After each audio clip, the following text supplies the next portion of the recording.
예수님 당시에는 미움의 대상들이 많았습니다. 서로 헐뜯고 또 비방하는 무리들로 가득 차 있었습니다.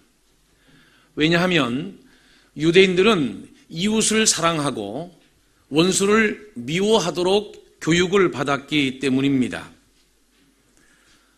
이웃은 사랑합니다. 자기의 동족은 사랑합니다. 자기와 신앙이 같은 사람은 좋아합니다. 그런데 그 범위에서 벗어난 모든 사람들은 다 미움의 대상으로 여겼습니다. 예컨대 이방인들은 원수로 생각했습니다. 로마인들도 원수로 생각했습니다. 이방인들과 로마인들의 입장에서 일하는 세리도 역시 원수로 여겨졌습니다. 하나님의 율법을 고의적으로 어기고 지키지 아니하는 창기 역시 원수로 여겨졌습니다. 그래서 당시 유대 사회는 온통 미움이 자리 잡고 있는 사회였습니다. 이러한 세대를 향하여 우리 주님은 이렇게 말씀하셨습니다. 내 이웃을 사랑하고 내 원수를 미워하라 하였다는 것을 너희가 들었으나 나는 너희에게 이르노니 너희 원수를 사랑하며 너희를 박해하는 자를 위하여 기도하라 그랬습니다. 원수라고 하는 것은 자기나 자기 집에 해를 입혀서 원한이 맺히게 된 사람 또는 집단을 가리킵니다. 아니면 속을 썩이는 사람을 속되게 이르는 말이 바로 원수입니다. 구어로는 왼수, 자신이 미워하는 사람을 왼수 이렇게 사용했지요. 다시 말하면 원수라고 하는 의미는 미움을 갚아야 할 대상이 원수였던 것입니다. 당시 유대 사회에서는 이방인들을 통칭해서 원수라고 불렀습니다. 문제는 우리는 하나님의 자녀라는 점이지요. 하나님의 자녀에게도 이 원수가 제외되지 않습니다. 미워하는 대상이 여전히 존재합니다. 하나님의 자녀들인 우리들은 이 원수를 어떻게 대하고 어떻게 취급해야 될까요? 오늘 본문의 말씀은 그것에 관한 것입니다. 산상설교에서 두드러지게 강조하고 있는 특징 중 하나는 무엇이냐면 제자들이 하나님 아버지의 아들이라고 강조되고 있다는 점입니다. 마태복음 5장, 6장, 7장 모두에 보면 18번이나 거쳐서 하나님의 아들이라고 하는 표현이 나옵니다. 5장에서 3번, 6장에서는 무려 13번이나 그리고 7장에서도 2번에 걸쳐서 하나님의 아들이라고 하는 표현이 나옵니다. 예수님은 하나님을 그들의 아버지다 이렇게 강조하고 있습니다. 하나님의 아들이라고 해서 원수가 사라진다면 얼마나 좋겠습니까? 하나님의 아들이 되었다고 해서 미움의 대상이 없어진다면 얼마나 좋겠습니까? 그러나 그렇지 않습니다. 심지어 하나님의 아들들에게도 박해하는 자들을 만나기도 합니다. 그래서 오늘 본문은 이 하나님의 아들들이 어떻게 원수에 대하여 원수를 대해야 되는지에 대해서 말씀하고 있는 것입니다. 당시 유대 사회에서는 이렇게 가르쳤지요. 이웃을 사랑하라. 그리고 이웃을 사랑하는 그 똑같은 강도로 원수는 미워하라. 이렇게 가르친 것입니다. 본래 이 말씀은 레위기 19장의 말씀인데 내 이웃을 너의 몸처럼 사랑하고 그리고 원수를 미워하지 말라 이렇게 가르친 것입니다. 그런데요, 이것을 유대인들은 어떻게 해석했냐면 내 몸처럼 사랑하라고 하는 내 몸처럼이라고 하는 것은 빼버리고 그냥 이웃을 사랑하라. 자, 이웃을 사랑하라고 말씀했으니까 이웃이 아닌 사람은 미워하라고 하는 말이 아니겠느냐 이렇게 재해석해서 자신들 멋대로 가르쳤던 것입니다. 여러분, 신앙생활에서 가장 위험한 것이 무엇이냐면 자기 멋대로 신앙을 각색해서 자기 방식대로 신앙생활을 하는 것입니다. 이것이 참 위험한 것입니다. 당시 서기관들과 바리새인들은 사람들에게 보이기 위해서 신앙생활했기 때문에 자신들이 미워하는 대상들이 들키게 되면 자신들의 존경심이 사라질까 봐 하나님의 율법을 왜곡되게 바꾸어서 이웃을 사랑하고 원수는 미워하라고 가르치며 그 이웃 속에는 자기의 동족, 또 유대교라고 하는 자기의 종교, 그리고 자기들을 존중해주고 존경해주는 사랑의 대상자들을 포함시키고 나머지는 모두 다 이방인과 원수로 취급했던 것입니다. 이것을 주님은 오늘 본문을 통해서 바로 잡고 계신 것이지요. 당시 실제로 쿰람 공동체라고 하는 신앙 공동체들이 있었습니다. 이들은 자신들을 가르쳐서 하나님이 선택한 자들이다, 또는 자신들은 끝까지 신앙의 종조를 지켜낸 남은 자들이라 이렇게 여겼습니다. 그래서 자신들의 공동체끼리는 사랑하고 외부인들은 미워하라고 아주 노골적으로 직접적으로 교육까지 시켰다고 합니다. 그러니 그들에게는 사랑과 미움의 대상이 명백히 구분될 수가 있었던 것이지요. 여러분, 하나님이 이웃에 대한 사랑을 명령하셨다면 반대로 원수를 미워하라고 하는 의미가 아니겠느냐? 그것은 절대 오해인 것입니다. 주님은 분명 이렇게 바로잡아 주셨습니다. 나는 너희에게 이르노니 너희 원수를 사랑하며 너희를 박해하는 자를 위하여 기도하라. 또 너희가 너희 형제에게만 무난하면 남보다 더하는 것이 무엇이냐? 이방인들도 이같이 아니하느냐? 너희가 남보다 더하는 것이 무엇이냐? 너희가 남보다 더하는 것이 무엇이냐?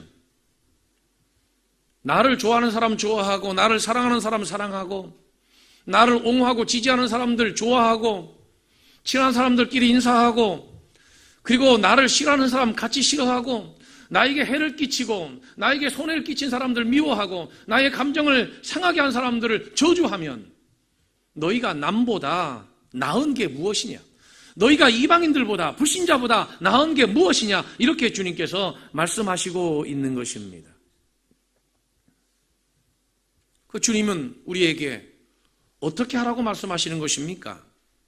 원수를 사랑하라고 말씀합니다. 여러분, 우리가 상대를 대할 때에 그 상대 속에서 발견되어지는 마음에 안 드는 한두 구석이 있다고 해서 그 사람을 원수라고 하지는 않아요. 원수의 의미는 뭐냐면 그 사람 자체가 싫은 겁니다. 미운 겁니다. 증오스러운 것입니다. 그 사람 자체가 말이죠. 그 사람에게 어떤 부분이 아니라 사람 자체가 싫은 거예요. 그 사람이 하는 모든 것이 싫은 거예요. 이런 분들이 마음속에 계시면 밥 먹는 소리 한번 들어보세요. 사람 자체가 싫은 사람. 정말 사람 자체가 꼴보기 싫어요. 그게 바로 원수입니다. 그런데 성경은 출애굽기 23장을 통해서 네가 만일 내 원수의 길 잃은 소나 나귀를 보거든 반드시 그 사람에게로 돌릴지면, 네가 만일 너를 미워하는 자의 나귀가 짐을 싣고 엎드러짐을 보거든 그것을 버려두지 말고 그것을 도와 그 짐을 부릴지니라 그랬습니다. 심지어 잠언서 24장에는 내 원수가 넘어질 때 즐거워하지 말고 그가 엎드러질 때 마음에 기뻐하지 말라는 겁니다. 왜요? 하나님이 그렇게 생각하는 것을 기뻐하지 않는다는 거예요. 더 중요한 게 있습니다. 그의 진노를 그에게서 옮기실까 두려우니라. 원수가 넘어지는 것을 보고 좋아하면 그 원수의 넘어짐을 좋아하는 사람에게로 옮기실까 두렵다는 것입니다. 그러므로 미워하는 자들에게 대해서도 인사와 친절을 구분하지 말고 동일하게 적용하라 라고 말씀하는 것이 오늘 본문의 핵심입니다. 형제에게만 무난하지 말고, 같은 동족에게만 인사하지 말고, 평안을 빌지 말고, 편견 없이 동일한 사랑으로 함께 사랑하고 또 친절하게 대하라, 이렇게 말씀하고 있습니다. 제대로 믿는 신앙, 제대로 믿는 삶이라고 하는 것은 무엇이냐면 하나님이 가르쳐 주신 대로 믿고 하나님이 가르쳐 주신 대로 사랑하는 것입니다. 그러면 왜 우리가 이렇게까지 해야 하나요? 뭐 때문에 우리가 이렇게까지 해야 하나요? 오늘 본문에 보면 우리의 아버지가 하나님이고 우리가 하나님의 아들임을 18번이나 거쳐서 반복해서 설명하고 있습니다. 우리가 하나님의 아들이기 때문에 그래요. 아들이 누군 줄 아세요? 상속자입니다. 상속자는 아버지의 기업만 물려받는 사람이 아니라 그 아버지의 성품까지도 함께 물려받는 자가 진정한 상속자 아니겠습니까? 여러분, 기업만 물려받고 기업 정신을 물려받지 않는다면 어떻게 그를 상속자라고 할 수 있겠습니까? 오늘 본문은 이같이 한즉 하늘에 계신 너희 아버지의 아들이 되리니 이렇게 말씀하고 있습니다. 특히 유대 사회에서 아들이라고 하는 개념은 재산과 직업을 물려받는 것은 물론이고 아버지의 성품도 그 아들에게 발견되어져야 하는 것이 너무나도 당연한 것으로 여겼습니다. 하나님의 성품이 뭘까요? 오늘 본문에서 하나님의 성품은요, 의인과 악인과 의인에게 동일하게 해와 비를 내려 주시는 분이라고 소개하고 있습니다. 악인은 누군 줄 아세요? 노골적으로 하나님을 배척하고 배도하는 자를 말합니다. 하나님은 당신을 싫어하고 당신을 부정하고 당신을 믿지 않는 악인들에게도 태양을 똑같이 내려주십니다. 그리고 비를 내려주실 때에도 당신이 좋아하는 자녀들에게만 비를 내려주시는 것이 아니라 악인들에게도 동일하게 비를 내려주십니다. 이쁜 사람 집에는 비를 더 많이 주시고 꼴비기 싫은 사람 밭에는 비를 적게 내려주시는 것이 아니라 악인이나 의인에게 골고루 비와 햇빛을 내려주신다는 거예요. 그래서 본문은 이렇게 말씀합니다. 그 해를 악인과 선인에게 비추시며 비를 의로운 자와 불의한 자에게 내려주심이라. 할렐루야. 우리가 어떻게 구원받은 것이냐면 우리가 하나님과 원수되었을 때에 그의 아들의 죽으심으로 말미암아 하나님과 화목하도록 해주심으로 우리를 구원해 주셨습니다. 그게 하나님의 사랑입니다. 하나님 아버지의 자녀인 여러분은 누구를 닮았습니까? 선을 악으로 갚는 사람이 있어요. 선을 악으로 갚는 사람. 내가 지금까지 받은 은혜와 혜택은 하나도 생각하지 않고 순간적인 서운함을 가지고 끝까지 덤벼들어서 따지고 드는 사람들이 있어요. 선을 악으로 갚는 사람은 죄인이죠. 그런데 믿음이 없어도 이 선을 선으로 갚는 사람도 있어요. 고마운 것을 알아요. 감사한 것을 알아요. 이런 사람들을 우리는 양심 있는 자라고 합니다. 양심이 있는 자. 그런데 상대방이 분명 악하게 하는데도 선하게 대응해주고 선을 베풀어줘요. 이것을 우리는 그리스도인 이렇게 이야기를 하는 것입니다. 하나님의 자녀는 용서의 사람입니다. 하나님의 자녀는 악을 선으로 갚는 사람입니다. 그가 바로 그리스도인입니다. 복음의 포장지가 무엇입니까? 사랑이에요. 그리스도인의 표지가 무엇입니까? 용서입니다. 그리스도인이라고 하는 증거가 무엇입니까? 그리스도인이라고 하는 증명이 무엇입니까? 그게 바로 사랑이에요. 이 어떻게 가능한가? 내가 하나님으로부터 1만 달란트 빚을 탕감받은 자라고 하는 사실을 알면 나에게 100데나리온 빚을 진 자를 용서할 수 있지만 내가 1만 달란트 빚을 탕감받은 자가 아니라고 하는 것을 본인이 인정하는 순간 우리는 누구에게도 100데나리온을 탕감할 수도 없고 용서할 수도 없는 거예요. 다시 말하면 내가 누군가를 용서한다고 하는 것은 내가 하나님 앞에 분명하게 용서받았다라고 하는 은혜의 경험과 확신이 있는 사람만이 가능한 신앙의 고백이지 하나님께 용서받은 경험이 없는 사람은 절대로 남을 용서할 수가 없어요. 헬라어에 보면 사랑을 표시하는 말이 4개의 단어로 소개됩니다. 하나는 에로스입니다. 남자, 여자, 육감적인 사랑, 남녀 간의 사랑을 말하는 거예요. 정열과 성욕을 포함하는 사랑입니다. 에로스. 또 하나 단어가 있습니다. 스톨게. 이것은 혈연 간의 필연적인 사랑이에요. 부모 자식 간의 사랑. 미워도 자식이고요. 존경스럽지 않아도 부모입니다. 부모 자식 간의 사랑은 피로 서로 땡기고 끄는 사랑입니다. 스톨게입니다. 필리아도 있습니다. 이것은 사회적이고 정신적인 사랑을 말합니다. 스승과 제자, 목회자와 성도 간의 사랑 말입니다. 그런데 오직 성경에만 사용되는 단어가 또 하나가 있어요.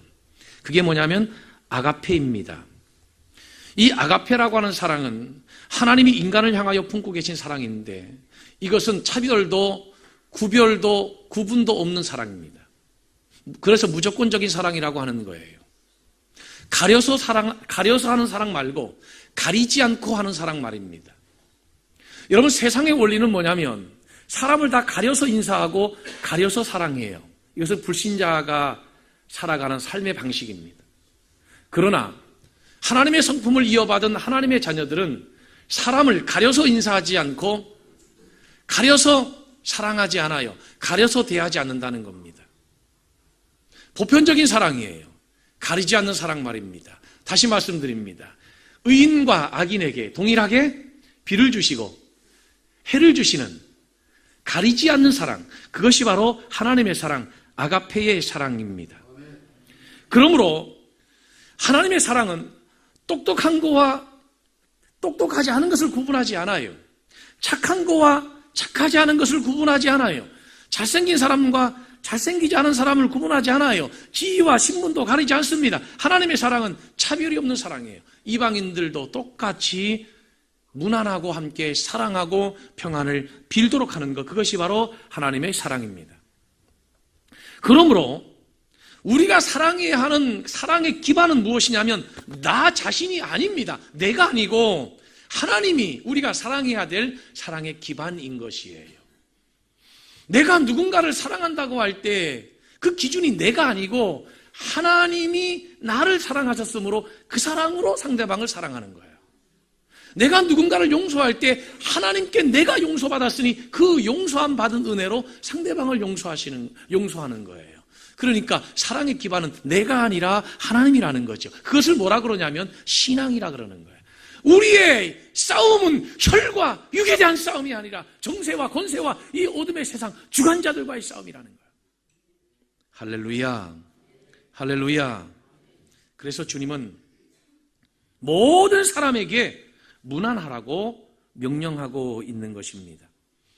너희가 너희 형제에게만 무난하면 남보다 더하는 것이 무엇이냐? 이방인들도 이같이 아니하느냐? 이 사람의 크기는 원수를 대하는 태도에 있다는 것이지요. 여러분, 성경에는 무난이라고 하는 말이 유난히 많이 나옵니다. 초기 기독교에서는 아주 무난이 중요한 신앙의 이슈였습니다. 아주 중요한 행동이었음에 틀림이 없습니다. 위선자들은 인사받기를 좋아하고 불신자들은 자기를 사랑하는 자만 사랑하고 그들에게만 무난하잖아요. 그러나 당시 그리스도인들은 박해와 반대자들에게도 동일하게 무난하고 인사하고 평안을 빌어줬다는 겁니다. 무난하라고 하는 말의 뜻은 따뜻하게 환대하고 또 관심을 가져주라고 하는 얘기입니다. 먼저 다가가서 포용하라는 얘기입니다. 환영하고 격려하고 인정해 주라는 것입니다. 실제로 이 본문 말씀이 누가복음 6장에도 동일하게 기록되어 있는데 거기에 보면 무난이라고 하는 단어 대신에 선대라고 하는 단어로 번역되어 있고 하나님의 온전하신 같이 너희도 온전하라고 할 때 온전이라고 하는 단어는 자비하라라고 하는 말로 번역이 되어 있습니다.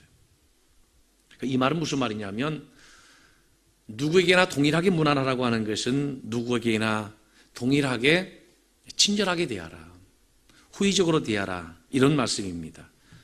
로마서 16장에 보면 16차례나 무난 또는 무난하다라고 하는 단어가 나옵니다. 교회가 무난하는 것은 교회의 아름다운 모습임에 틀림이 없다는 것이지요.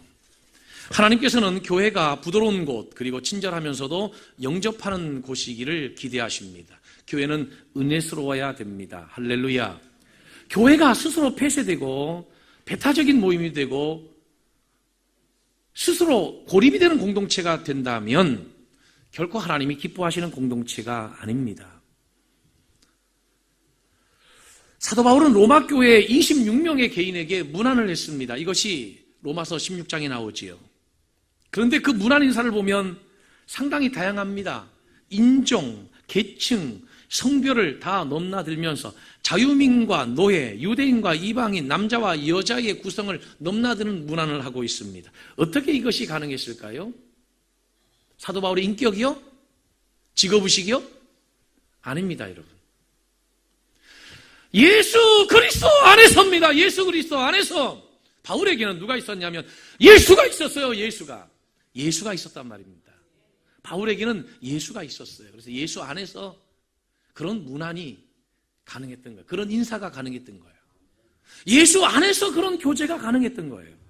예수 없으면 사도 바울도 그렇게 할 이유가 없어요. 예수 안에서. 그에겐 예수가 있기 때문에. 본인들끼리 우호적이고 호의적이고 친절한 것은 누구나 다 할 수 있지요. 그러나 피부색, 성격, 관심, 배경, 지위, 경제 수준, 믿음의 정도, 더군다나 지역, 학연, 이것을 초월할 수 있는 것은 오직 그 출발점이 신앙이지 않고는 절대 불가한 것입니다. 우리 모든 그리스도인들은 상대방을 대할 때 최고의 따뜻함으로 인사해야 되는 것을 믿으시기를 바랍니다.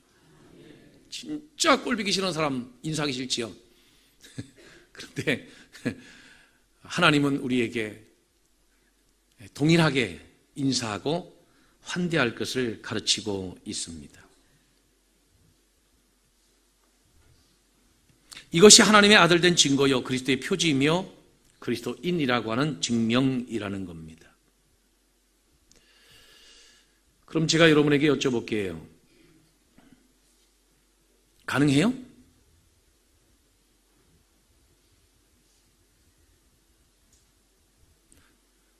가능합니까?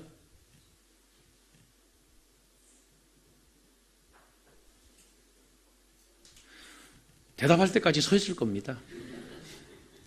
가능해요? 진짜 꼴보기 싫은데.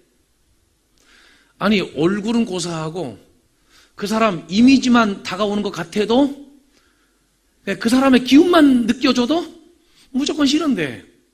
그죠? 숟가락 드는 것도 꼴보기 싫은데. 입에 넣고 삼키는 건 너무 꼴보기 싫은데. 등짝만 봐도 보기 싫은데. 어떻게 동일하게 사랑하는 것이 가능합니까? 어렵죠? 아니, 인정할 건 인정하세요. 어렵죠? 저한테 물어보세요. 어렵냐고. 예? 저는 불가능합니다. 어려운 게 아니라 저는 불가능합니다. 그럼 제가 어려운 질문 하나 더 할게요.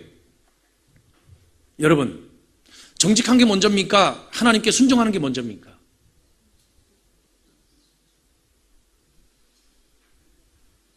어떤 사람 그래요.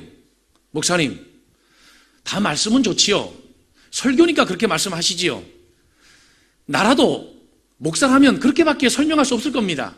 좋습니다. 그런데 나 정말 저 사람 꼴보기 싫은데 그 사람한테 고개 숙여 인사하라고요? 그거 위선 아닙니까? 가식 아닙니까? 그래서 제가 여쭤보는 거예요. 순종이 먼저입니까? 정직이 먼저입니까? 감정에 대해서 정직한 게 먼저입니까? 하나님이 하라고 하신 명령대로 복종해야 하는 순종이 먼저입니까? 그 주님께서 뭐라 그러냐면 너희 원수를 위해서 기도하라는 거예요. 근데 이상한 거 있죠? 기도하면 그렇게 싫은 사람이 불쌍해져요. 긍휼이 생긴다고요. 근데 우리는 왜 꼴보기 싫은 사람을 보기 싫은가? 꼴보기 싫은 사람을 위해서 기도하라고 하는 주님의 명령에 순종하지 않고 기도하는 그 시간에 뭐 하지요? 생각해요. 꼴보기 싫은 사람을 생각합니다. 기도해야 되는데 우리는 생각만 해요. 생각하면 생각할수록 꼴보기 싫어. 밥맛이야. 오늘도 아마 이 설교 듣고 자꾸 생각나서 밥 안 먹고 집에 가실 분들이 있을지 몰라. 밥맛이니까, 꼴보기 싫으니까.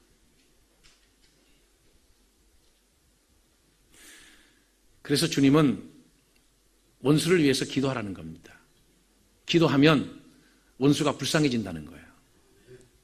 그래서 영국의 대설교가 스펄전이 뭐라 그러냐면 기도가 앞에 가면 긍휼이 따라온다고 했어요.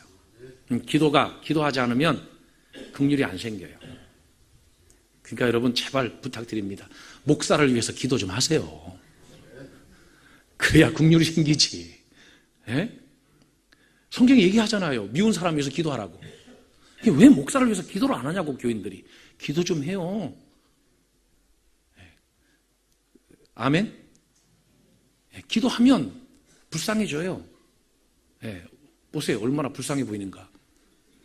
하기야 지금은 안 불쌍해, 그죠? 기도 안 하고 생각만 하니까. 생각하면 할수록 꼴보기 싫어. 네. 아주 망했으면 좋겠어. 그런데 기도하면 불쌍해져요.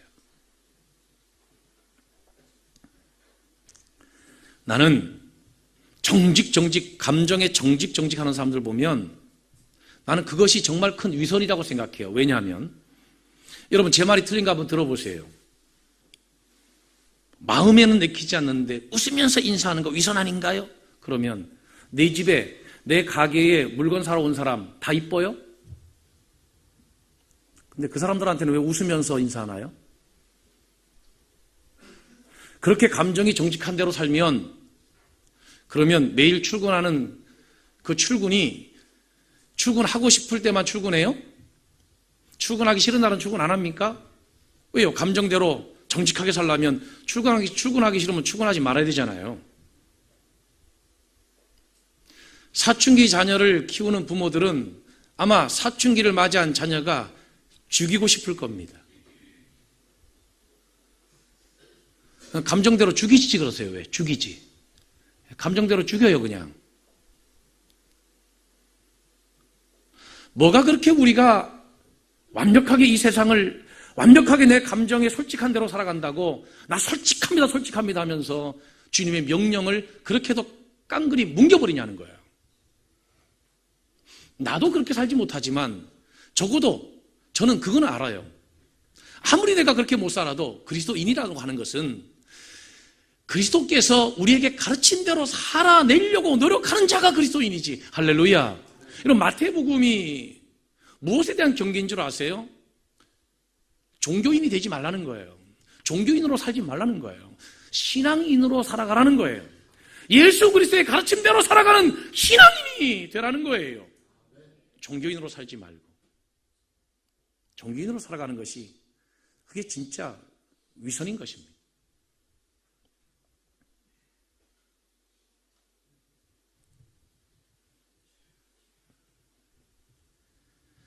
성경은 우리에게 가려서 사귀지 말라고 말씀하고 있습니다. 가려서 대하지 말라고 말씀하고 있습니다. 가려서 인사하지 말라고 말씀하고 있습니다. 오히려 줄이거든 먹이고 목마르거든 마시우게 하라는 것입니다. 그리함으로 숯불을 그 원수의 머리에 쌓아 놓게 되는 꼴이 된다는 것이에요. 원수가 아프면 하나님께 있으니까 우리 손에는 그 피를 묻히지 말라는 거예요. 그럴 필요 없다는 거예요. 인상 쓸 필요 없다는 거예요. 하나님이 알아서 하신다는 거예요. 반드시 하나님이 알아서 하신다고 약속해 주셨어요. 그 약속을 믿는 게 신앙이에요. 할렐루야. 할렐루야. 그러므로 여러분 이번 한 주간도 하나님 말씀대로 사랑하는 사랑의 실천자들로 살아갈 수 있도록 함께 노력하는 저와 여러분들이 되기를 주님의 이름으로 축원합니다. 오해하지 말아야 되는 것은 목사님 그러면 친한 사람들끼리는 끼리끼리 모이지도 못하고 뭐 놀러도 못 다닙니까? 아니 그 말이 아니잖아요. 오늘 본문은 그 말이 아니잖아요. 원수들도 그와 같이 대접하라고 하는 얘기지 좋아하는 사람끼리 모이지 말라는 얘기가 아니잖아요. 싫어하는 사람들을 받아들이지 않고 밀쳐내지 말라는 거잖아요. 그게 오늘 본문의 본래적 의미지 않습니까? 이렇게 살아야 해요. 힘들고 어렵지만 이렇게 살아야 해요. 그게 바로 기독교 공동체입니다. 기독교 공동체가 살아나면 이웃이 살아나고 이웃이 살아나면 이 나라의 민족이 살아나는 원리가 바로 여기 있는 것이에요. 여러분 십자가가 많이 늘어난다고 해서 이 세상이 바뀌는 게 아닙니다. 교회 숫자가 지금보다 더 늘어난다고 해서 이 세상이 바뀌는 게 아니에요. 종교인이 진짜 그리스도의 교훈을 따라 살아가는 그리스도인으로 변할 때에 이 세상은 달라집니다. 기도하겠습니다.